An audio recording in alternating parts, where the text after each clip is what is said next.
اعوذ باللہ من الشیطان الرجیم بسم اللہ الرحمن الرحیم۔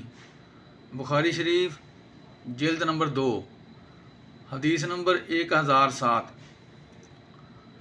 حضرت عبداللہ بن مسعود رضی اللہ تعالیٰ عنہ روایت فرماتے ہیں کہ نبی کریم صلی اللہ تعالیٰ علیہ وآلہ وسلم نے جب کفار قریش کی سرکشی دیکھی تو آپ صلی اللہ تعالیٰ علیہ وآلہ وسلم نے بد دعا کی کہ اے اللہ 7 برس تک قحط ان پر بھیج دے جیسے یوسف علیہ السلام کے وقت میں بھیجا تھا۔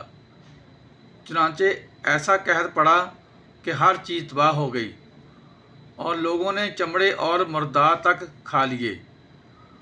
بھوک کی شدت کا یہ عالم تھا کہ آسمان کی طرف نظر اٹھائی جاتی تو دھوئیں کی طرح معلوم ہوتا تھا۔ آخر مجبور ہو کر ابو سفیان حاضر خدمت ہوئے اور عرض کیا کہ اے محمد صلی اللہ تعالیٰ علیہ وسلم، آپ لوگوں کو اللہ کی اطاعت اور صلہ رحمی کا حکم دیتے ہیں، اب تو آپ ہی کی قوم برباد ہو رہی ہے، اس لیے آپ خدا سے ان کے حق میں دعا کیجیے۔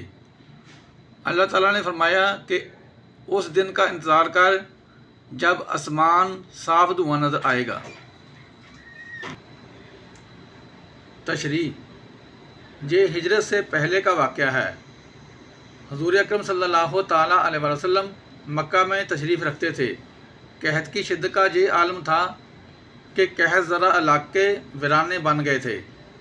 ابو سفیان نے اسلام کی اخلاقی تعلیمات اور صلہ رحمی کا واسطہ دے کر رحم کی درخواست کی۔